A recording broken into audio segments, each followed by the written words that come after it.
दुनिया की मईशत इस वक्त जितनी भी मुश्किलात का शिकार हो, लेकिन पाकिस्तान स्टॉक एक्सचेंज नए नए रिकॉर्ड बना रही है। इस माली साल के दौरान भी एक और नया और बड़ा रिकॉर्ड कायम हुआ है।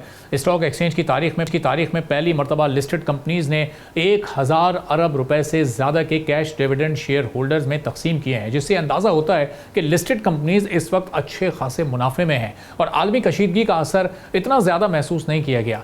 स्टैटिस्टिक्स पर हम नज़र डालें तो फिस्कल ईयर 2026 में मजमूई डिविडेंड तकरीबन 1011 अरब रुपए रहा है, जो गुज़िश्ता माली साल के तकरीबन 849 अरब रुपए के मुकाबले में 19% ज़्यादा है।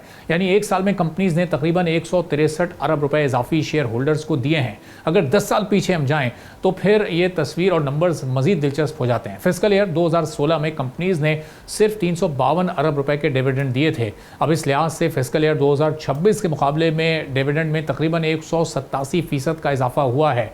अब हम 2020 के ज़रा जब कोरोना का दौर चल रहा था, उस दौरान के डिविडेंड आपको शेयर करें तो वो सिर्फ 307 अरब रुपए थे।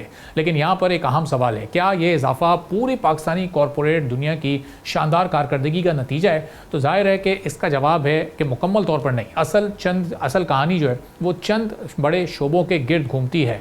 सबसे बड़ा हिस्सा कमर्शियल बैंक्स का है। बैंक्स ने फिस्कल ईयर 2026 में तकरीबन 406 अरब रुपए के डिविडेंड दिए हैं, जो एक साल पहले के तकरीबन 311 अरब रुपए से 30% ज़्यादा हैं। यानी पूरे पाकिस्तान स्टॉक एक्सचेंज के डिविडेंड्स में बैंक्स का हिस्सा तकरीबन 40% रहा है। फिर दूसरे नंबर पर oil and gas exploration sector है। इन कंपनीज ने तकरीबन 150 अरब रुपए तकसीम किए हैं और इनके डिविडेंड में 19% से ज़ायद का इजाफा हुआ है। तीसरे नंबर पर फर्टिलाइज़र सेक्टर आता है। यहाँ पर सूरत हाल थोड़ी सी मुख्तलिफ रही है। इस सेक्टर के डिविडेंड 6.7% कम होकर तकरीबन 91 अरब रुपए रह गए। एक और दिलचस्प तब्दीली टेक्नोलॉजी और कम्युनिकेशन सेक्टर में नज़र आई है और यहाँ पर डिविडेंड तकरीबन 4 गुना से ज़्यादा बढ़कर 24 अरब रुपए हो गए हैं। अब असल सवाल यहाँ पर यह है कि बैंक इतना ज़्यादा डिविडेंड क्यों दे रहे हैं? इसकी बड़ी वजह हुकूमत की बैंक से बढ़ता हुआ कर्ज है। फिस्कल ईयर 2026 में बैंक्स के पास हुकूमती सिक्योरिटीज़ में इन्वेस्टमेंट बहुत ज़्यादा रही है। उनका इन्वेस्टमेंट टू डिपॉजिट रेशो तकरीबन 104% तक पहुँचा है। यानी बैंक्स ने अपने डिपॉजिट्स का बड़ा हिस्सा प्राइवेट सेक्टर को कर्ज देने के बजाय हुकूमती सिक्योरिटीज़ में लगाया है। इससे निस्बतन उन्हें स्टेबल आमदनी मिली है, जबकि लो कॉस्ट वाले डिपॉजिट्स ने मुनाफे को मजीद सहारा दिया है। अब यहाँ IMF का प्रोग्राम का एक दिलचस्प पहलू भी सामने आता है। हुकूमत की स्टेट बैंक से बराह रास्त कर्ज महदूद होने के बाइस हुकूमत को अपनी माली ज़रूरियात पूरी करने के लिए कमर्शियल बैंक्स और मार्केट से ज़्यादा कर्ज लेना पड़ा, जिसका नतीजा निकला कि हुकूमत के कर्ज लेने से बैंक्स की इनकम में इजाफा हुआ, बैंक्स के मुनाफे बढ़े और फिर इसी मुनाफे का बड़ा हिस्सा डिविडेंड की शक्ल में शेयर होल्डर्स तक पहुँचाया गया। लेकिन इस मॉडल का दूसरा रुख भी है। अगर मुस्तकबिल में इंटरेस्ट रेट और हुकूमती सिक्योरिटीज़ के मुनाफे में नुमाया कमी आती है तो बैंक्स की आमदनी पर दबाव आ सकता है। पाकिस्तान स्टॉक एक्सचेंज की एक और कशिश, इसका जो ये पूरा ये सिलसिला है, यह मुख्तलिफ तहकीकी अंदाज़ों के मुताबिक फ़िस्कल ईयर 2026 में हमने ये देखा कि तकरीबन 7.15 से 7.5% के दरमियान ये रही है, जबकि रीजनल और एवरेज जो तकरीबन इसका 3.6% बताई गई है। तो अब ये पूरी सूरत हाल क्या है, आगे मजीद इसी तरह परफॉर्म करता रहेगा, इसके कितने इम्कानात हैं, इस पर हम बात करेंगे। वैसा अशरफ साहब हेड ऑफ रिसर्च हैं AKD सिक्योरिटीज़ लिमिटेड के, हमारे साथ मौजूद हैं।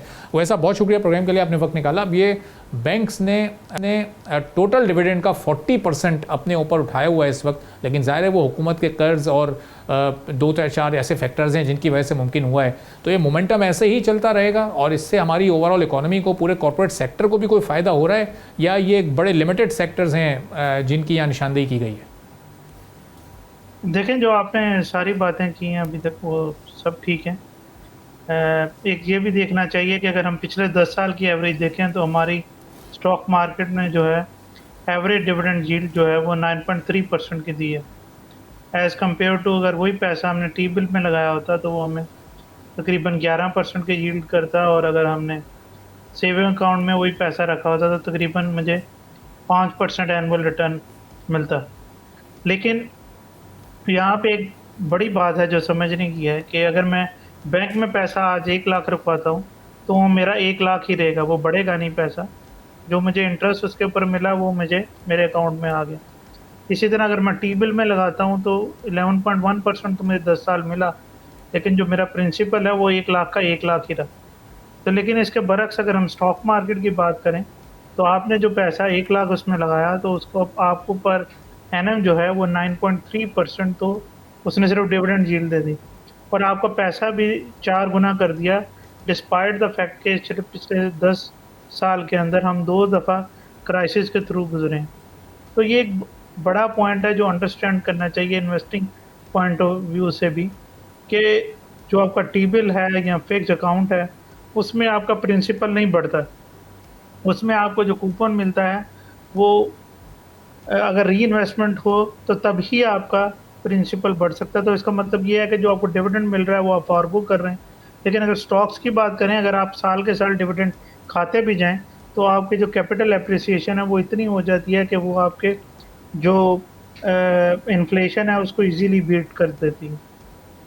तो रहा सवाल आपका दूसरा, जो आपका जो असल सवाल था, वो ये क्या डिविडेंड पेइंग कैपेसिटी यहाँ से इम्प्रूव होगी? हमें लगता है यहाँ से डिविडेंड पेइंग कैपेसिटी और इम्प्रूव होगी, क्योंकि जो बैंक्स हैं उनकी कैपिटल एडिक्वेसी काफ़ी सफिशिएंट लेवल्स के ऊपर है। हम एक बैंक्स जो हैं वो एक एडजस्टमेंट फ़ेज़ के थ्रू गुज़र रहे हैं कि आपका जो इंटरेस्ट रेट है वो 22% से कम होके अब 11.5% के ऊपर है, तकरीबन हाफ़ हो गया। जैसे आपने कहा कि उनके आईडीआर 100% से भी ज़्यादा थे अपने डिपॉज़िट से, तो वो उसकी वजह से उसकी बैंक की प्रॉफ़िटेबिलिटी तकरीबन, अगर वही हिसाब लें तो हाफ़ हो जानी चाहिए। लेकिन डिपॉज़िट ग्रोथ इतनी ज़्यादा हुई बैंकिंग सेक्टर के अंदर कि उन्होंने ना सिर्फ़ उस इंटरेस्ट जो वो कमाते थे पब्लिक डेट के ऊपर उसको कवर अप किया, बल्कि उसमें ग्रोथ भी थी।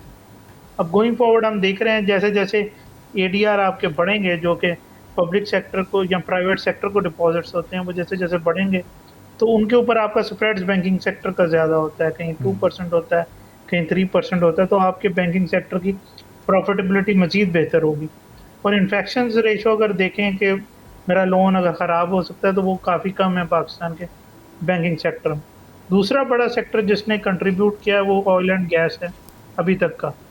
तो वो अगर उस पे आप नज़र देखें तो यहाँ पे गवर्नमेंट ऑफ पाकिस्तान जो है वो सर्कुलर डेट को क्लियर करने के एक प्रोग्राम बना रही है, जिसके अंदर 3 साल के अंदर जो 1.4 ट्रिलियन का जो इनके तकरीबन 1.5 ट्रिलियन का जो आउटस्टैंडिंग प्रिंसिपल है वो क्लियर होगा, और उसकी वजह से इनके कैश फ्लो मज़ीद बेहतर होंगे। और जो अभी जो ये डिविडेंड्स प्रोवाइड कर रहे हैं तो उसमें खातर खा को इज़ाफ़ा होगा। आप इसको 2 टाइम्स 2.5 टाइम्स तक जाता हुआ देख सकते हैं। उसके साथ-साथ वो जब कैश फ्लोज़ इम्प्रूव होते हैं तो फिर ईएनपी कंपनीज़ आपकी एक्सप्लोरेशन में ज़्यादा पैसा लगाएँगी और उससे ओवर प्रोडक्शन बढ़ेगी, और जो अर्निंग इनकी अभी हम जैसे ओजीडीसी की अगले साल की 50 देख रहे हैं, पीपीएल की 40 देख रहे हैं, तो वो और बढ़ने का इम्कान उसमें ज़्यादा हो जाएगा।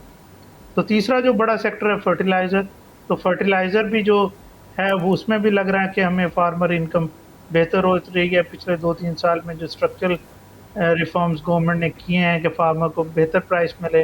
अब आप एक वेयर हाउस में अपना माल रख सकते हैं, और जैसे-जैसे आपको ज़रूरत पड़े तो आप वो माल बेच के अपनी ज़रूरियात को पूरा कर सकते हैं। या आप अपफ्रंट भी उसकी पैसे ले सकते हैं, और फिर वो जो जैसे-जैसे आपको लगे कि इस प्राइस पे बेचना चाहिए, तो उस प्राइस पे फार्मर बेच के अपना वो पैसा बैंक को वापस कर सकते हैं। सही। तो जो अगर हिस्टोरिकली देखें तो ऐसी फैसिलिटीज़ नहीं थी। जो भी प्राइस एप्रिसिएशन होती थी सेकेंडरी मार्केट में, तो उसका मिडलमैन को ज़्यादा फ़ायदा होता था बनिस्बत इसके कि उससे कोई फार्मर को फ़ायदा हो। सही। सब्सक्राइब करें और बेल दबाएं ताकि कोई खबर रह न जाए।